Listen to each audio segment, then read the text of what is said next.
قال النبی صلی اللہ علیہ وسلم اقرأ القرآن فإنه یأتی یوم القیامۃ شفیعا لأصحابہ۔ نبی کے وسلم نے فرمایا قرآن پڑھا کرو اس لیے کہ قیامت کے دن یہ اپنے پڑھنے والے کا سفارشی بنے۔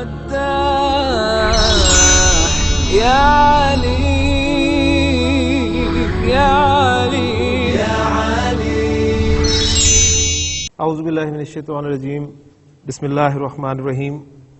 قال اللہ تعالی فی سورۃ المنافقین اذا جاءک المنافقون قالوا نشہد انک لرسول اللہ واللہ یعلم انک لرسولہ واللہ یشہد ان المنافقین لکاذبون۔ صدق اللہ العظیم۔ رب اشرح لی صدری ویسر لی امری واحلل عقدۃ من لسانی یفقہوا قولی رب یسر ولا تعسر وتمم بالخیر آمین یا رب العالمین۔ سورہ المنافقون کی ابتدائی آیات میں نے آپ کے سامنے تلاوت کی ہیں۔ ان آیات میں آپ نے ایک لفظ کی تکرار سنی ہوگی اور وہ لفظ ہے آپ کا حرف۔ کلمہ کی اقسام کے اعتبار سے کلمہ کی 3 اقسام ہیں، آپ جانتے ہیں، اسم، فعل اور حرف۔ تو حرف ہے وہ، اور وہ حرف ہے انا۔ انا و اخواتہا یا حروف مشبہ بالفعل، یہ ایک ٹاپک ہم نے بیسک کورس میں پڑھا تھا، اور ہم نے یہ دیکھا تھا کہ انا جو ہے وہ جملہ اسمیہ میں زور پیدا کرنے کے لیے استعمال ہوتا ہے، اور ایک رابی تبدیلی یہ لے کر آتا ہے کہ جملہ اسمیہ کا مبتدا انا کی وجہ سے حالت نصب میں چلا جاتا ہے۔ مثلا زید صالح، زید نیک ہے، آپ اس جملے میں زور پیدا کرنا چاہتے ہیں۔ جملہ اسمیہ میں ویسے بھی جملہ فعلیہ کی نسبت زور ہوتا ہے، تاکید ہوتی ہے، لیکن آپ مزید تاکید اس میں پیدا کرنا چاہتے ہیں تو اس کے شروع میں آپ انا لائیں گے، اور انا جملہ اسمیہ کے مبتدا زید کو حالت نصب میں لے جائے گا، اور جملہ کچھ یوں بنے گا کہ انا زیدن صالح۔ پھر اگر آپ مزید زور جملے میں پیدا کرنا چاہتے ہیں تو لام بھی ایک حرف ہے جو جملہ اسمیہ کے شروع میں تاکید کے لیے استعمال ہوتا ہے، اس لام کو لام ابتدا کہتے ہیں۔ اب آپ ڈبل زور جملے پیدا کرنا چاہتے ہیں تو انا کے ساتھ آپ اس لام کو بھی استعمال کر سکتے ہیں، لیکن مسئلہ یہ ہے کہ انا اور لام ایک ساتھ نہیں آ سکتے، اکٹھے نہیں آ سکتے، تو لام کو پھر آگے دھکیل دیا جاتا ہے۔ لام کو اس لیے آگے دھکیلا جاتا ہے کہ انا جو ہے یہ صدارت کلام چاہتا ہے، انا ہمیشہ جملے کے شروع میں آتا ہے، اس لیے لام کو آگے جانا پڑتا ہے۔ اب جب وہ لام آگے چلا جاتا ہے تو اب وہ لام جو ہے لام ابتدا نہیں رہتا، بلکہ اسے گرامیٹیکلی ایک نام دیا جاتا ہے لام مزاحلقہ، یعنی سلپڈ ڈسپلیسڈ لام، کہ اس کو اپنی جگہ سے جو ہے وہ آگے چلا گیا۔ تو اس سے جملے میں ڈبل زور پیدا ہو جاتا ہے، اور مزید زور پیدا کرنا چاہیں تو شروع میں آپ قسم کھا لیں، آپ کہیں کہ جی واللہ ان زیدن لصالح۔ اس کے بعد ان حروف مشبہ بالفعل یا انا و اخواتہا میں ہم نے ایک دوسرا حرف دیکھا تھا انا، اور پڑھا یہ تھا کہ انا بھی تاکید کے لیے آتا ہے۔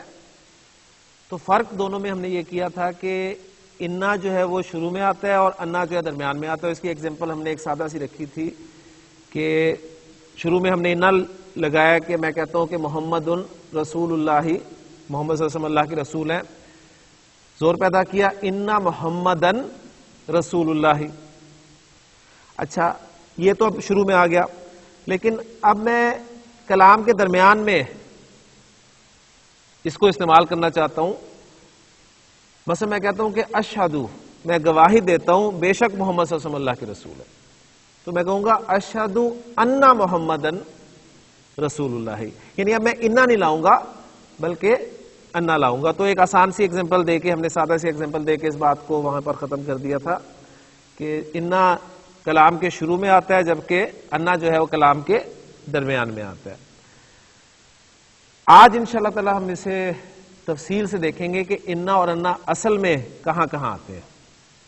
اس لیے کہ جو ہمارا سبق چل رہا ہے اور سبق کی ایکسرسائزز چل رہی ہیں، پہلے ہم ان ایکسرسائزز کو کرتے ہیں، پھر اس کے بعد ہم اس ٹاپک کی طرف آئیں گے.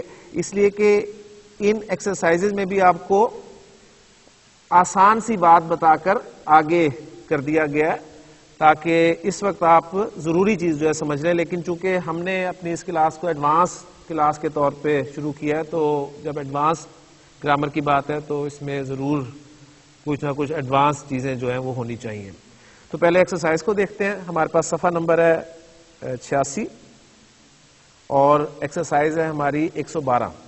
تأمل، تو غور کر، الامثلۃ الآتیۃ، آنے والی مثالوں پر.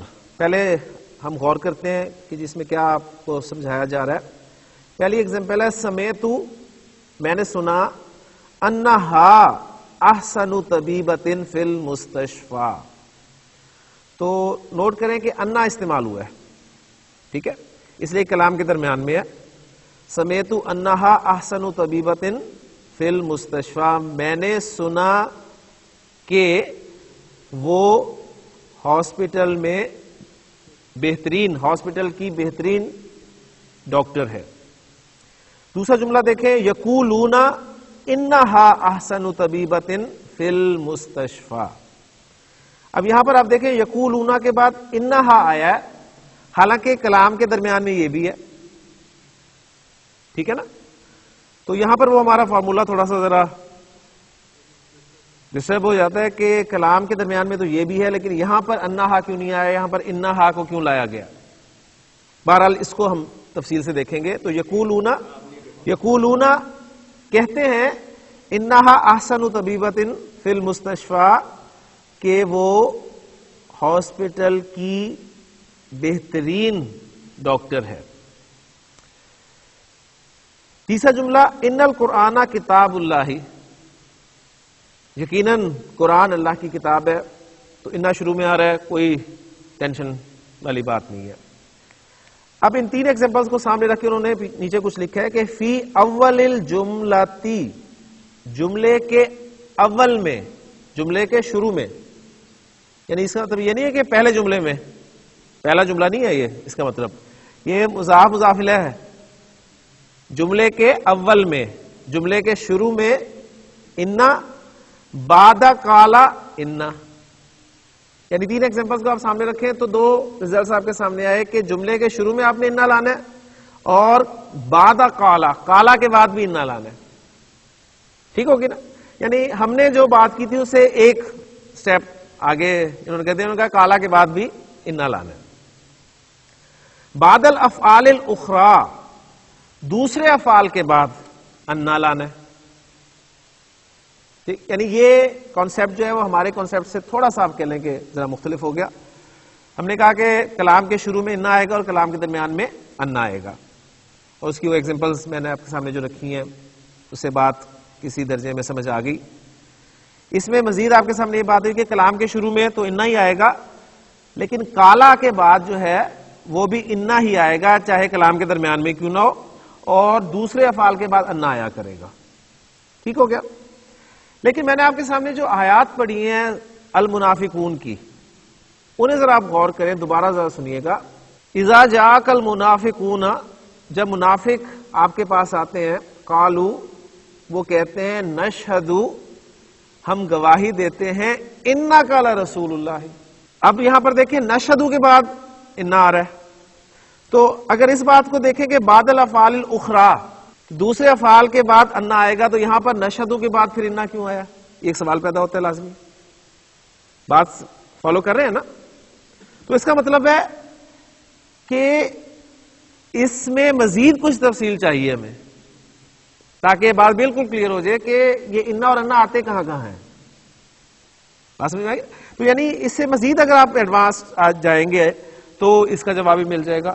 تو ہمارے بیسک کورس، پھر اس کے بعد یہ بات آپ کے سامنے آئی. اب تیسری بات انشاءاللہ تعالی میں بتاؤں گا، لیکن پہلے ہم اس ایکسرسائز کو کر لیں پھر مزید آگے چلتے ہیں.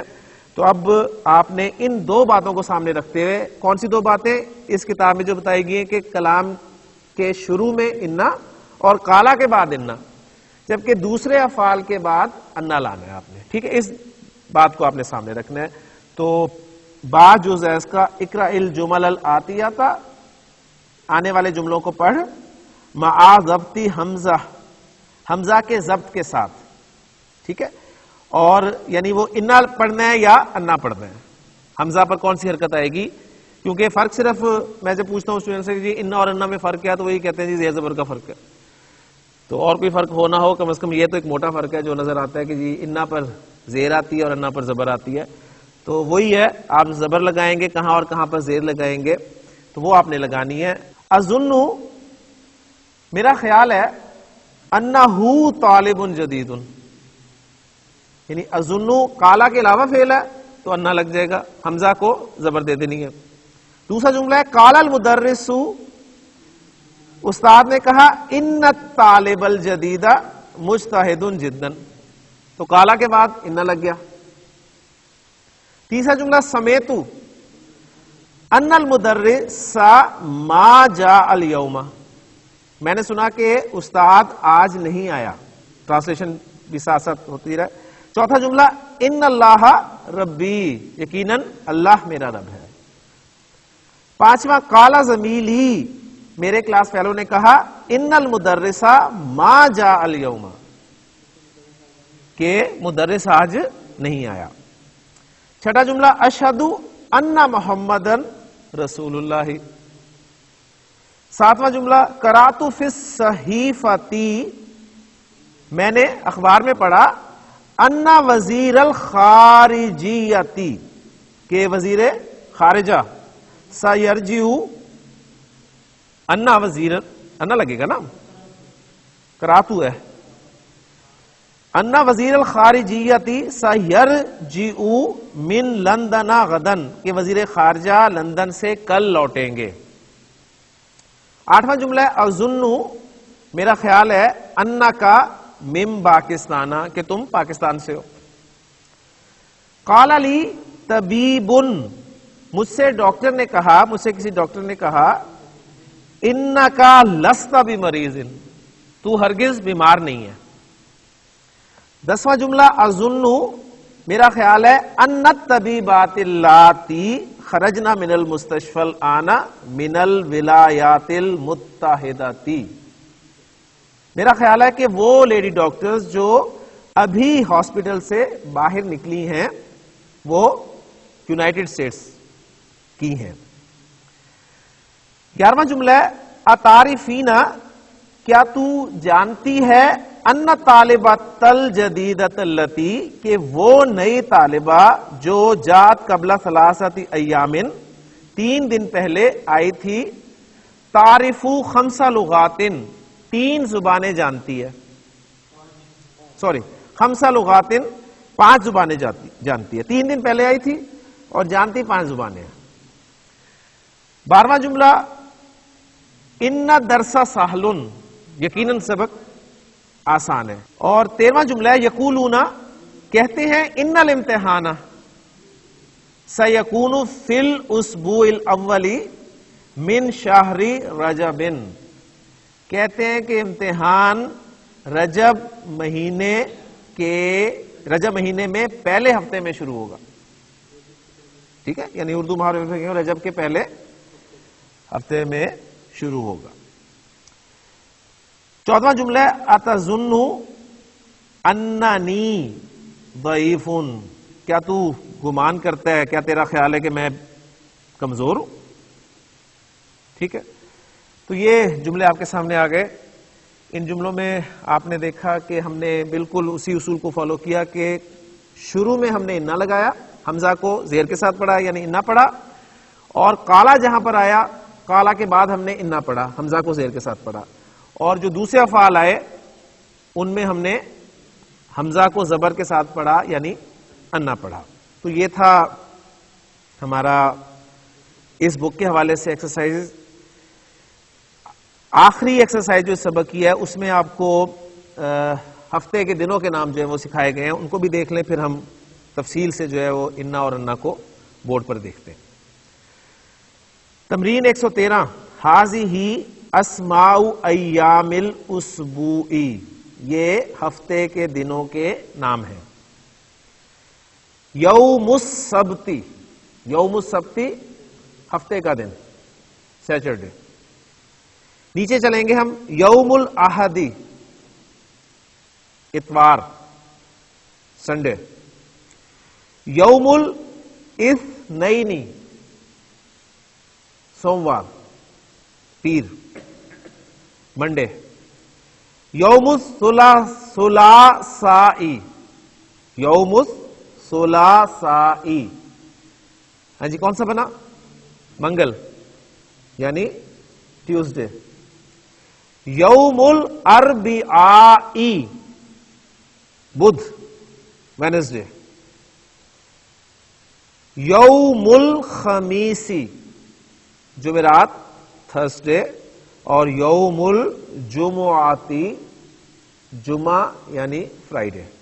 ٹھیک ہے، ہمیں اس میں سے زیادہ ویسے یوم الجمعاتی اور یوم السبتی یہی یاد ہیں، کیونکہ قرآن میں بھی انہی دنوں کا ذکر جو ہے وہ آیا ہے، سورہ جمعہ کے حوالے سے بھی، اور پھر سبت ہفتے کا دن وہ جو بنی اسرائیل کو منع تھا شکار وغیرہ بھی اور کوئی دوسرے کام جو، تو اس حوالے سے ہم ان دو دنوں سے واقف ہیں، لیکن یہ آپ کے سامنے آ گئے ہیں. اس سبق میں جو ہم نے نئے الفاظ پڑھے تھے، الکلمات الجدیدۃ دواء ہم نے دیکھا تھا جس کی جمع ادویۃ استعمال ہوئی ہے. واجبات ہوم ورک کے لیے ہم نے دیکھا، جار پڑوسی اور جمع اس کی جیران. تلمیذ شاگرد اور جمع تلامذۃ. تلمیذۃ مؤنث شاگرد اور اس کی جمع تلمیذات. رقم نمبر اور اس کی جمع ارقام.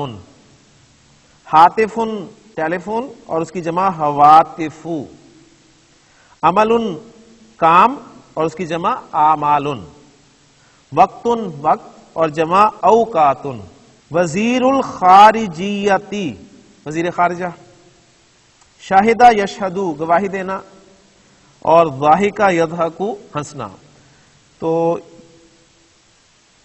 اس پورشن کے ساتھ الحمدللہ ہمارا یہ سبق مکمل ہو گیا. اب ایکسرسائزز کے ساتھ ہم نے ایکسرسائز بھی پڑھ لی، سبق بھی ہمارا مکمل ہو گیا. اب ہم تفصیل سے دیکھتے ہیں کہ انا اور انا جو ہیں یہ کہاں کہاں آتے ہیں، اور ان کی کچھ ایگزامپلز ہم لیتے ہیں.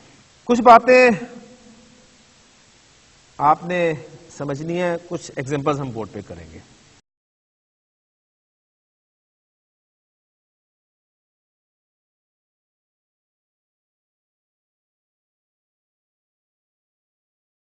جی پہلی بات نوٹ کرنے والی ہے کہ انا اور انا تاکید کے لیے ہے، دونوں تاکید کے لیے آتے ہیں. دوسری اہم بات وہ یہ ہے کہ انا، یہ ذرا غور سے سنیے گا کہ انا جملے کے معنی میں کوئی تبدیلی نہیں کرتا. یہاں پر آپ کو حیرانی ہوگی کہ جملے کے معنی میں کوئی تبدیلی نہیں کرتا. کیا مطلب؟ جملے کے معنی میں تبدیلی تو کرتا ہے، ہم نے پڑھا ہے کہ اس جملے میں زور پیدا کر دیتا ہے. لیکن وہ کہتے ہیں کہ انا جملے کے معنی میں کوئی تبدیلی نہیں کرتا، بلکہ تاکید اور تحقیق کے معنی کو زیادہ کر دیتا ہے. یعنی پہلی بات یہ کہ یہ انا جو ہے یہ جملہ اسمیہ کے شروع میں آتا ہے نا. جملہ اسمیہ میں جملہ فعلی کی نسبت پہلے زور ہوتا ہے، تو زور تو اس میں ہوتا ہے جملہ اسمیہ میں. ٹھیک ہے، انا جو ہے اس میں تاکید اور تحقیق کے معنی کو زیادہ کر دیتا ہے. بس کلیئر ہوگی بات؟ اچھا، اور کیا کرتا ہے؟ خبر کو مبتدا کے لیے ثابت ہونا یقینی کر دیتا ہے کہ وہ خبر جو ہے مبتدا کے لیے یقینی طور پہ ثابت ہے. فالو ہوگی بات؟ انا یہ جملے کو مفرد کے حکم میں کر دیتا ہے، یہ ایک اہم بات ہے. انا کیا کرتا ہے؟ جملے کے شروع میں آتا ہے لیکن جملے کو وہ مفرد کے حکم میں کر دیتا ہے. مفرد سنگل ورڈ، یعنی مفرد کا لفظ جملے کے مقابلے میں بولا جاتا ہے. انا کے داخل ہونے سے جملے پر کوئی فرق نہیں پڑتا، یعنی جملہ جملہ ہی رہتا ہے. جملہ جملہ ہی رہتا ہے، یعنی اس حوالے سے بھی اب آپ کو بات زیادہ سمجھ میں آئے گی. اور انا جب آتا ہے تو جو جملے کو جملہ نہیں رہنے دیتا بلکہ جملے کو مفرد کے حکم میں کر دیتا ہے. اب مفرد کا حکم کیا ہے؟ یعنی جملے کو مصدر مؤول بنا دیتا ہے. جملے کو مصدر مؤول بنا دیتا ہے. مصدر مؤول کیا ہوتا ہے؟ تعویل کیا ہوا مصدر. ایک مصدر ہوتا ہے مصدر حقیقی. مصدر حقیقی سے مراد کیا ہے؟ دخلا یدخلو. دخلا فعل ہے ماضی، وہ داخل ہوا. یدخلو وہ داخل ہوتا ہے یا داخل ہوگا، یہ مضارع ہو گیا. لیکن داخل ہونا یہ مصدر ہے. اس کے لیے عربی زبان میں دخول کا لفظ ہم نے پچھلے سبق میں پڑھا تھا. دخول، نزول، رجوع وغیرہ کے الفاظ آپ کے سامنے آئے تھے. وہ مصدر صحیح تھا، صریح مصدر. صحیح بھی نہیں بلکہ صریح مصدر، مصدر صریح.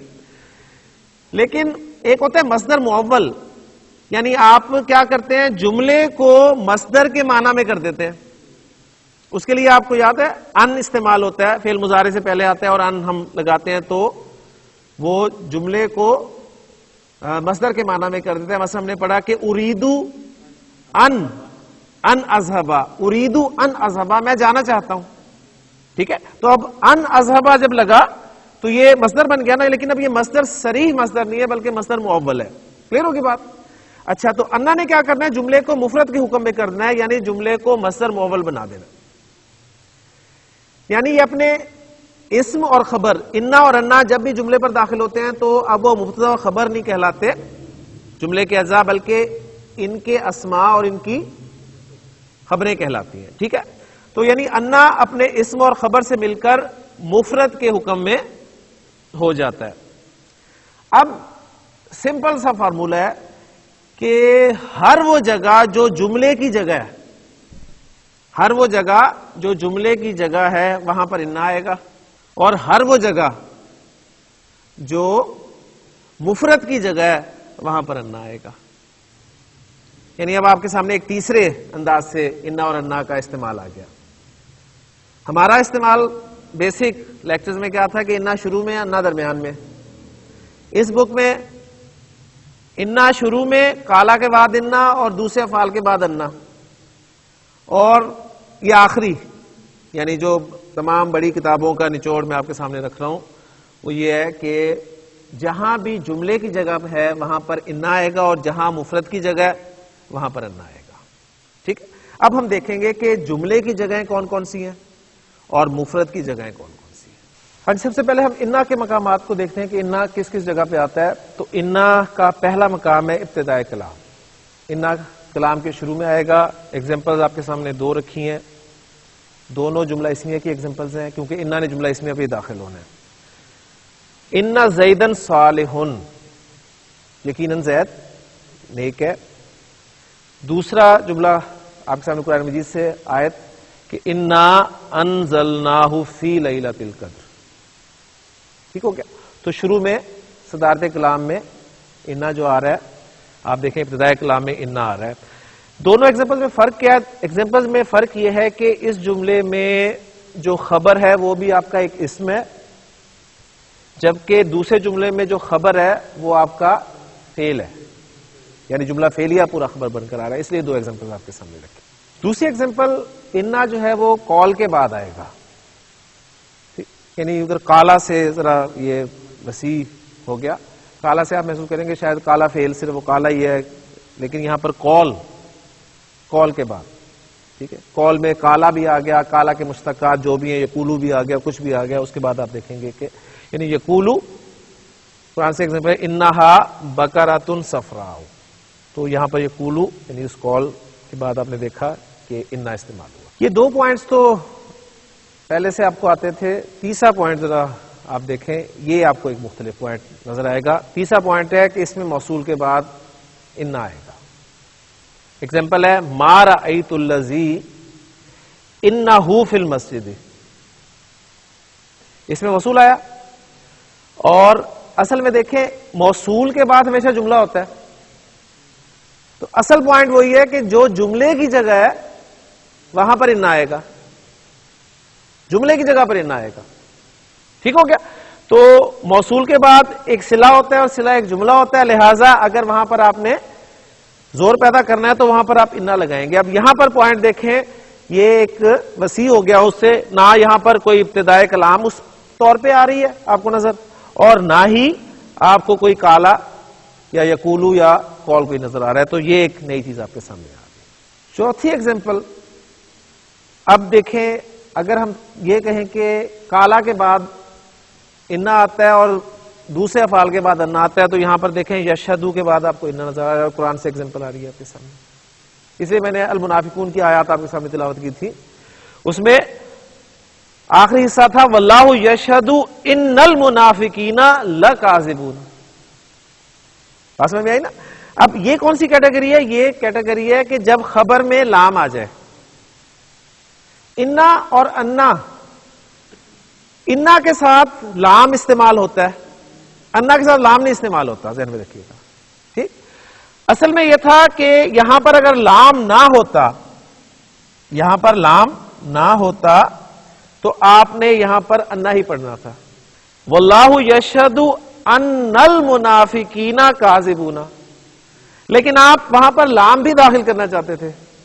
جب آپ نے یہاں پر لام داخل کرنا تھا تو اب لام انا کے ساتھ تو آ نہیں سکتا، لہذا واپس اس کو انا کرنا پڑا۔ پوائنٹ، اہم پوائنٹ ہے یہ بھی، ٹھیک ہو گیا؟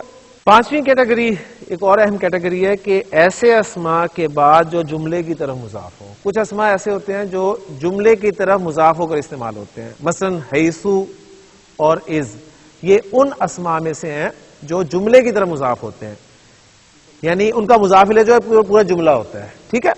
ایگزامپل، پہلی دونوں کی ایگزامپل آپ کے سامنے میں نے رکھی ہیں۔ جلستو، میں بیٹھا، حیثو، جہاں ان زیدن جالسن، جہاں زید بیٹھا تھا، کلیئر ہو گیا؟ جیتو، میں آیا، از، جب ان زیدن امیرن، جب زید امیر تھا۔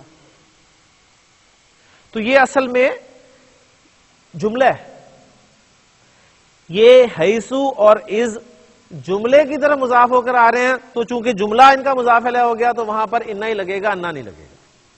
انا کے مقامات کل جو ہیں وہ سارے جمع اگر کر لی جائیں تو وہ 9 مقامات بنتے ہیں انا کے، کیونکہ 9 جگہ پر تقریباً جملہ جو ہے وہ استعمال ہوتا ہے۔ انا کے مقامات کی تعداد جو ہے وہ تقریباً 7 بنے گی۔ تو اس حوالے سے ایک پورا آپ کہہ لیں کہ قرآن مجید میں جہاں بھی انا اور انا آئے گا آپ کو انشاءاللہ تعالیٰ ان میں سے اس کا جواب مل جائے گا کہ کون سا مقام ہے۔ تو اس لیے ہم اس کو تفصیل سے، ابھی ہم نے صرف 5 مقامات کیے ہیں، لیکن ہمارا کلاس کا وقت جو ہے وہ ختم ہو گیا، تو انشاءاللہ تعالیٰ اگلے لیکچر میں انا کے باقی مقامات جو کہ 4 ہیں اور انا کے مقامات جو کہ 7 ہیں وہ انشاءاللہ تعالیٰ ہم تفصیل سے ڈسکس کریں گے۔ انشاءاللہ تعالیٰ اس ٹاپک کے بعد آپ کو انا اور انا کے متعلق کبھی بھی تشنگی جو ہے وہ محسوس نہیں ہوگی۔ اللہ سے دعا ہے کہ اللہ تعالیٰ ہمارے لیے ان چیزوں کو سمجھنا بھی آسان کرے۔ سبحانک اللہم و بحمدک، اشہد ان لا الہ الا انت، استغفرک و اتوب الیک۔ قال النبی صلی اللہ علیہ وسلم اقرأ القرآن فإنہ یأتی یوم القیامۃ شفیعا لأصحابہ۔ نبی کے نے فرمایا قرآن پڑھا کرو، اس لیے کہ قیامت کے دن یہ اپنے پڑھنے والے کا سفارشی بن گا۔